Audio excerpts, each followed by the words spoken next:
This is one I promise I didn't ask. Will there ever be a London Super Bowl?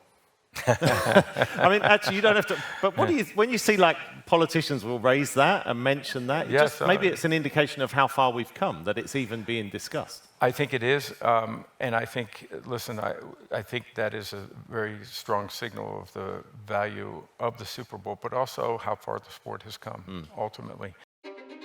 Hello, and welcome to this week's episode of SBJ's On Stage. I'm your host, Taylor Bloom. Today, we're bringing you a big-time conversation from October 2nd, 2025 at Leaders Week London, where SBJ's sister company, Leaders in Sport, hosted a special conversation at Allianz Stadium. In this episode, NFL Commissioner Roger Goodell sits down with Neil Reynolds, presenter of the NFL on Sky Sports, for a thoughtful discussion about the league's expanding global footprint, the evolution of fan engagement, and what it means to lead one of the world's most successful sports organizations through an era of rapid change. It's a conversation that captures how strategy, vision, and leadership intersect at the highest level of sport. Let's go on stage. Commissioner, welcome back to the UK. Thank you. Thrilled to be back. Great to have you back here as we get ready for a huge weekend. Well, 3 weekends of games in London. Before we get to that, this season, I think I say this to you every year, it's incredible. Every Sunday, you couldn't make up what we see unfold. What's your take on what's happened around the league so far? Well, I hope you keep saying that to me. It was one thing, but I think it's evidence of the fact that I don't write the script, because you really couldn't write the script for this. It's what unfolds on our field, I think, is such an incredible credit to our great athletes. The things that they can do on that field are amazing. And then the coaches. I think the system helps in the context of the competitive balance, but we've never seen a more competitive start to the season. The first 4 weeks, I think we have 48 games out of the 64 have been within one score in the fourth quarter. And I think within the last 2 or 3 minutes, we've had a record number of games that were decided on that last play. Yeah. So it's been really fun for us to see that. And now to bring it over to Europe is a thrill. We were in Brazil to start the season, so it's been a fun season so far.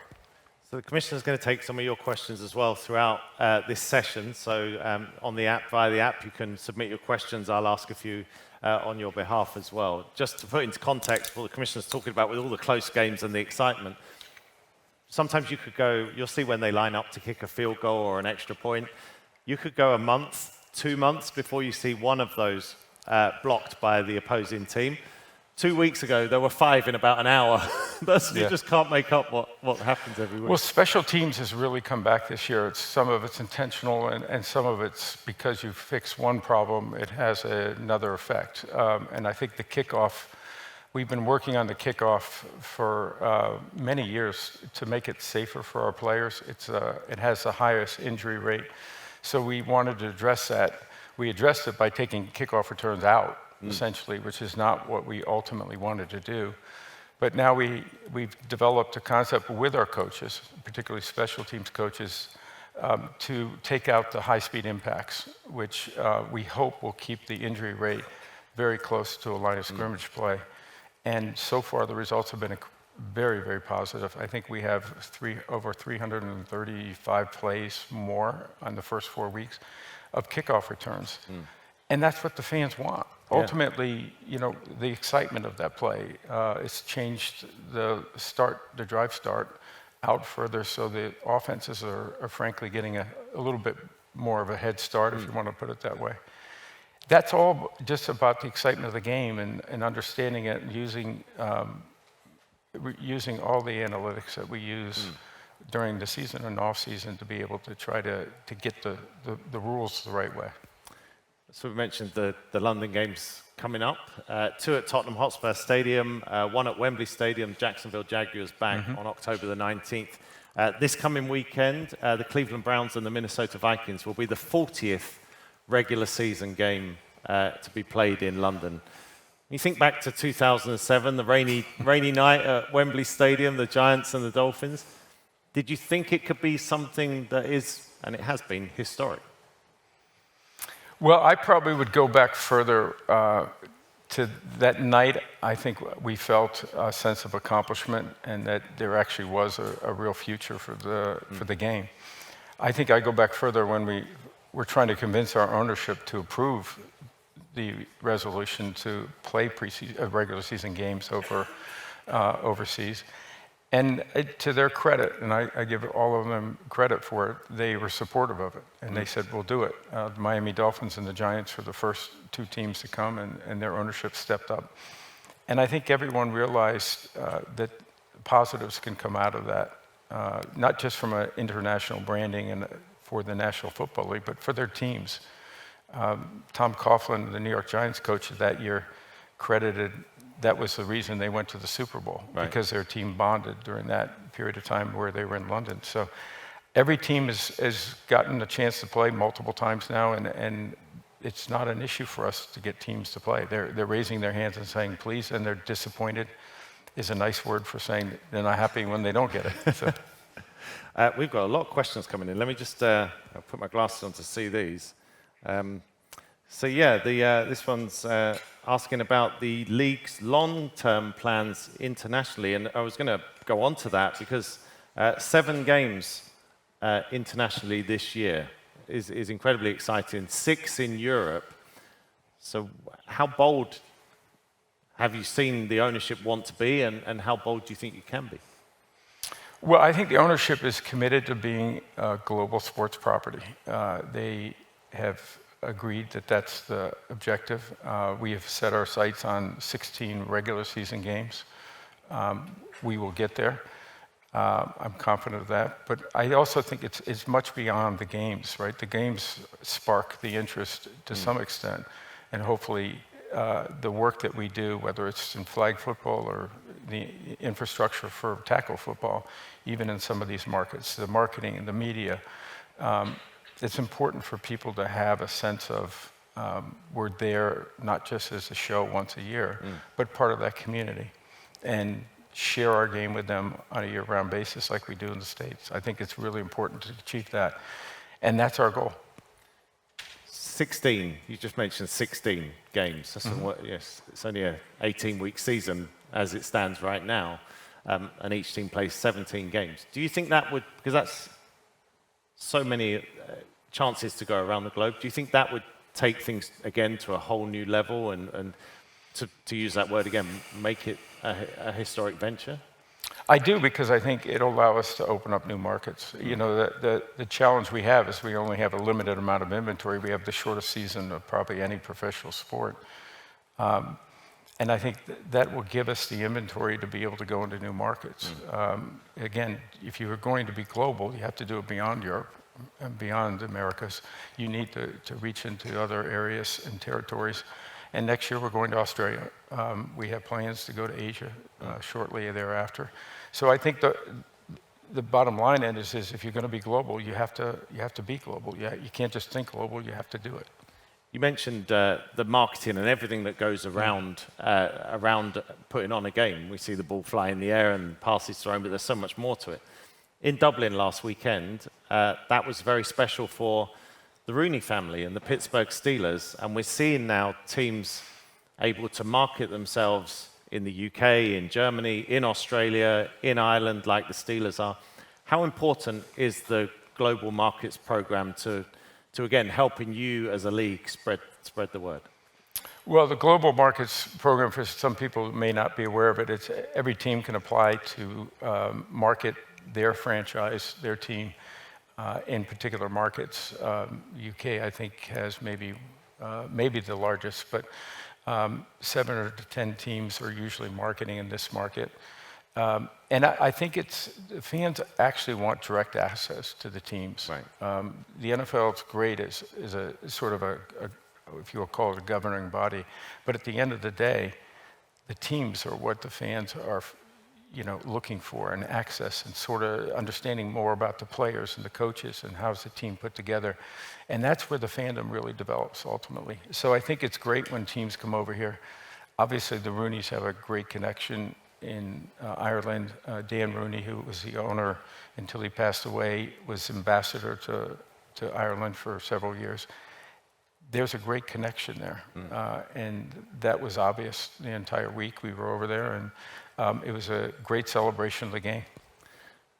Mentioned the Minnesota Vikings are playing this weekend against the Cleveland Browns. So Minnesota are making history as well. A couple of weeks ago, they played in the US against the Cincinnati Bengals.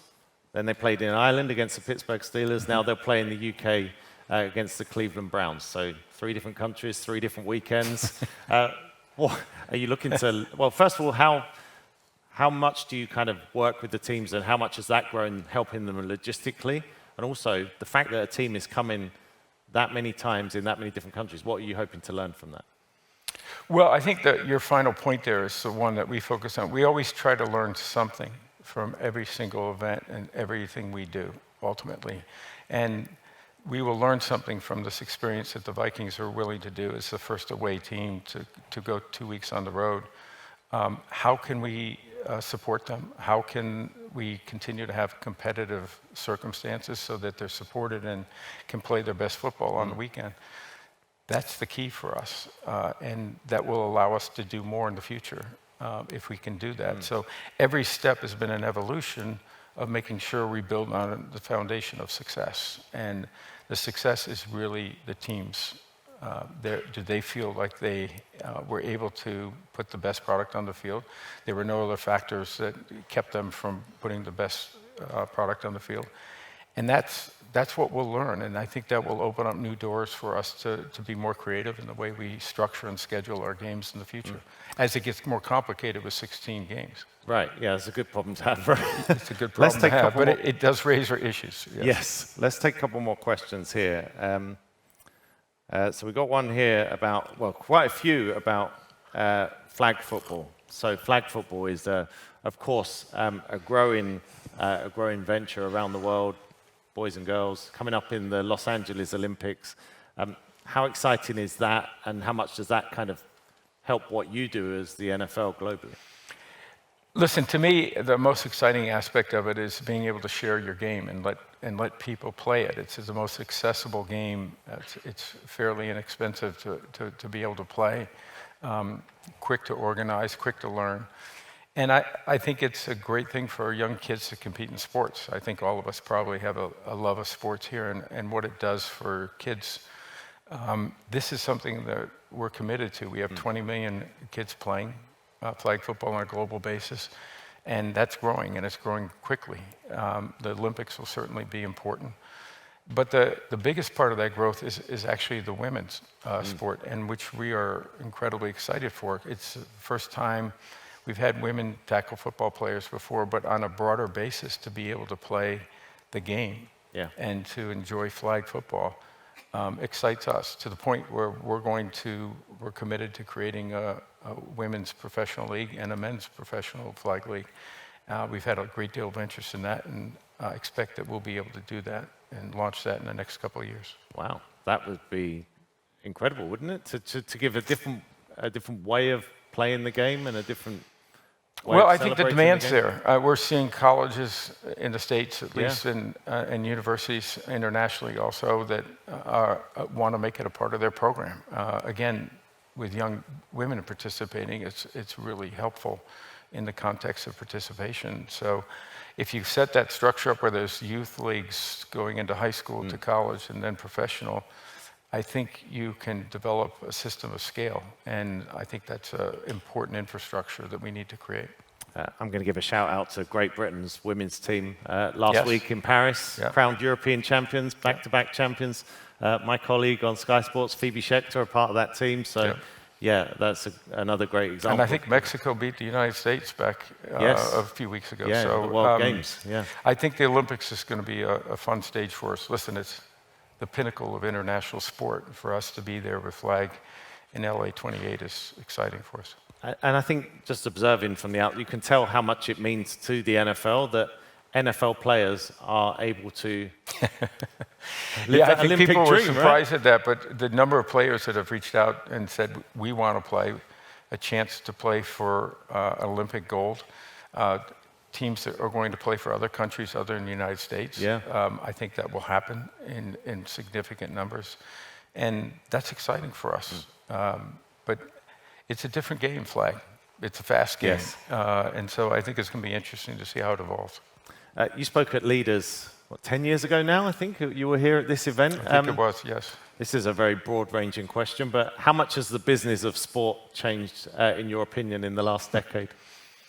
Well, I think it's become more of a, you mentioned the business side, but I think it's become more of an asset class. I mean, I think people look at it differently than they did 10 years ago. We're the last of the leagues to bring private equity into to our ownership policies. I think we're just a little bit more than a year now, and I think it's been incredibly successful for us. It's really there to try to give our teams an opportunity for liquidity, but it's brought a different perspective of the business of sport, how your potential for growth, and it's evaluated from that standpoint, from an investment standpoint and an asset class, and I think that's been a big change ultimately for all of us, because we look at doing the fundamentals right, have a great product, market it properly, make sure you give your fans the best experience, have the right media, and those types of things will take care of itself. I still think that's true ultimately. But I also think media has changed dramatically. That's probably the number one thing on my list. It's the media landscape is changing, not just quickly, but dramatically. And it's provided opportunities for sports. And I think sports have risen now where it is the most valuable content out there. And I know that's true in the States, and I believe it will be globally if it's not today. Yeah. And streaming has developed a new platform, which I think has been great for the NFL. I think it'll be great for other sports to have that kind of interest and to kind of have that technology. We had our game in Brazil was the first game on a global basis on YouTube. And they bring so many different features to the game, not just the technology and the platform, but the way they present it with influencers and allowing people to experience our game differently than they do on traditional networks. And some of it is a result of the technology. And that's all good for us. So technology is our friend in this case. Yeah. Was that eye-opening when you see how these different platforms will present the coverage, and also the pace of it, because it's gone from Amazon to Netflix on Christmas Day and now YouTube? I mean, that's moved quite quickly, hasn't it? Quite significantly. I think it's because, the value of the content. I think people understand that high quality content in sports in particular is attractive in my view. And part of our pitch is that we're live, too, that advertising is much more valuable in that context. And so as these new platforms develop, they're also developing advertising businesses. And what better way to do that than with the NFL? And so I think we've been fortunate in being able to show them that that is a very positive way to grow your platform and your subscriber base as well as your advertising base. So for us, we think we've developed partnerships that will last a long time that we feel is going to make a difference in our global growth. You mentioned the private equity investment into NFL teams. Quite a few questions from the audience coming in about the percentage of that and whether that's kind of set or if that's always something the league will look at, and the thought process behind that, really. Well, for us, we took our time on this space. We did not jump in. We were not the first in. We took the opportunity to look at it, see how it worked in other sports, other leagues, and we tried to learn from that and tried to find a way that we would want to implement it within the National Football League. So we authorized just a very few number of firms, and it's been quite successful for us. We limited the amount of equity in the private equity that can be purchased through to 10%. We have a number of restrictions in that area, including in the amount of disclosures. But ultimately, we think it's going to work quite well. Will there be discussions about going above 10%? Maybe someday, but I think for right now, it's working quite well. We're still just a year into it, so I think we'll learn a little bit more and then we'll decide.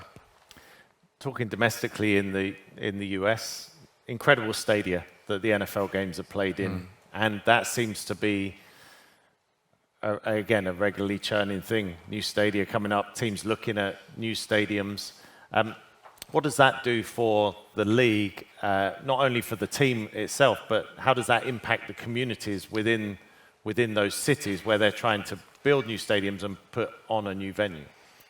Well, they're significant capital investments. I mean, stadiums now are going in the $3 to $4 billion range on average, and it's really important to make them more than just a stadium, right? You want to be part of the community.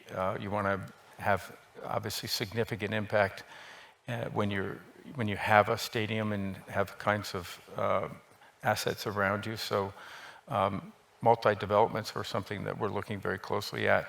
We're excited, we're going back to the nation's capital, from Maryland back to Washington. I think that's going to be not just an emotional lift for the fans in that area, but also a financial lift and an important element for DC. I think that's a great one. So I think our teams are doing a great job of thinking through this because the investment is so large. How do they integrate with the community? How do they make this a 1 + 1 = 11? And I think that's the right way to do this when you're talking about the kind of capital investment you're doing. And I think you kind of touched on it there, the fan excitement of being in Washington. Is that at the heart of, obviously these stadiums are glitzy and they have a financial impact. How much is the kind of fan experience, how important is that part every Sunday? I think fans' expectations go up. Right. Another thing of your question about what's changed over 10 years, I think the demands of fans, of players, of teams, of media partners, of sponsors, of licensees, all of that's been raised. I think that's a good thing.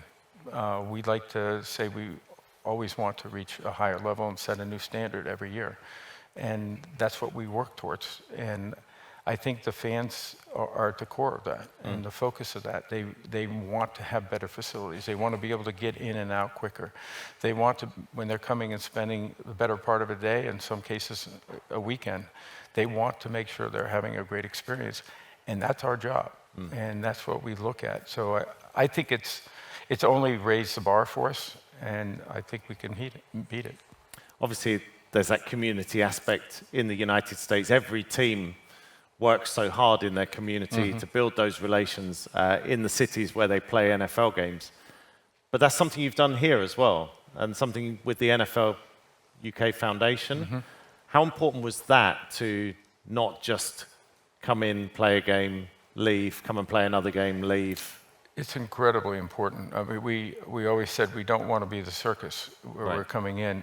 We want to put roots down. We want to be part of the communities, and we want to make a difference and an impact in those communities. So what we do in our communities with getting young kids to play sports and to play flag and to have that accessible, I think that's really important in any community. And we take pride in working with schools and working with other opportunities to be able to do that, because we're not the largest businesses in most cases that in any of our markets, including in the States, but we may have the greatest impact because of the television viewership. You're going to get 20 million people watching the game probably this weekend. Right. That's a great tourist advertisement, right? So Ireland was the same last year. That's how they looked at it. This will help us in our image that we want to create on a global basis, the branding that cities do, the business opportunities. We had nearly 10 of our congressmen that came over from the United States to do business. We had businesses that were coming over, meeting with others to develop relationships and businesses across transatlantic. And I think that's a great thing for us to be able to do. So I think it helped a lot in diplomatic ways too. We talk about that all the time, is that there's opportunities to unite people and unite our communities. That happens around sports. You mentioned kind of the tourist side of it and eyeballs from America looking at games in Berlin, Dublin, Madrid coming up in November. Does that strengthen the league domestically in the US? Almost not a novelty factor, but they're in Germany this week, and now they're like we see in the Formula One. We might see there's a race in Australia, there's a race in Brazil. Do you think that helps what happens in the US? I do. I think it brings everything down to a level of humanity that they're sports fans just like us. Right. And we read about different issues, and we see the different things that go on in politics and otherwise in business, and unfortunately the negative things like war. And I think, again, football and sports in general, I do think bring communities together. And I think that's a positive thing that we need a little more of. We're going to take a couple more questions. We've got just a couple of minutes left. I promise you I haven't asked this question because I ask you this a lot. But, so there's a couple of people actually have asked, will UK games ever be played outside London? So that's, or is London really like a kind of spotlight place for you to play games? Well, I think the ability, particularly as you grow, to have flexibility. We obviously played here in Twickenham. Yeah. We played at Wembley. We played at Tottenham, which was built with a focus to having an NFL team.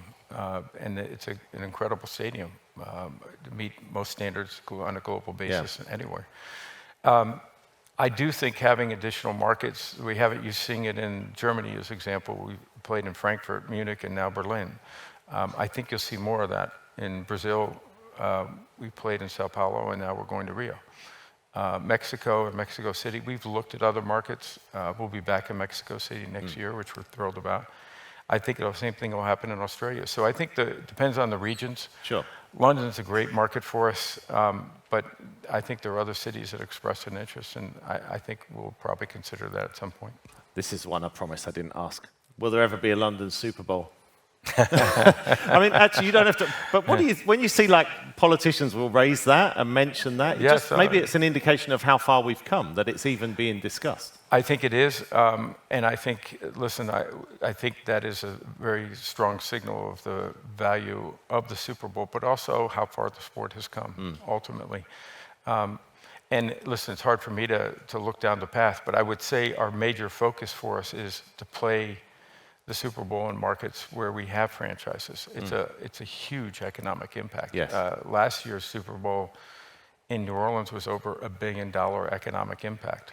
And that's not including all of the additional exposure and all the other things that I would say are non-quantifiable.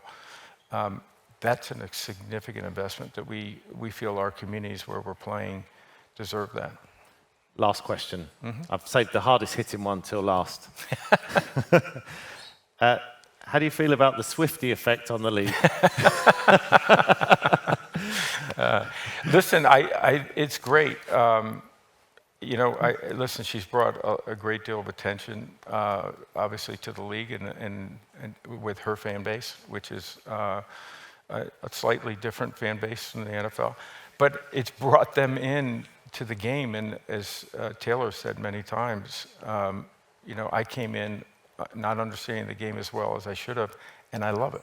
Right. And to see her convert to a fan who really loves the game, I think it's a great thing for us. And so all those young fans that are coming in is a plus for the NFL. So we'll take it however we get it. Yeah, I think the same in the UK. It's some people went on holiday to an American city. A relative brought back a hat. You watch it on TV. You play flag football now. I mean, however you can get in, we'll take it. The door is open, as they say, and we welcome everybody in. So. All right, Commissioner, we are out of time. I think I might be overtime, but you are overtime. I have gone a little bit. So, ladies and gents, that's okay. Please give up Commissioner Roger Goodell. Thank you for listening to this episode of On Stage by Sports Business Journal. If you enjoyed this exclusive conversation, be sure to subscribe, leave us a review, and share it with colleagues or anyone interested in how the world's biggest sports brands are growing beyond borders. Here's a thought starter to take back to your organization. As sports continue to expand globally, how are you thinking about building authentic connections with international audiences? I'd love to hear your thoughts. Send me a note at tbloom@sportsbusinessjournal.com. We'll be back next week with another candid conversation from a leader shaping the future of sports. Until next time, stay tuned and stay ahead. This is On Stage.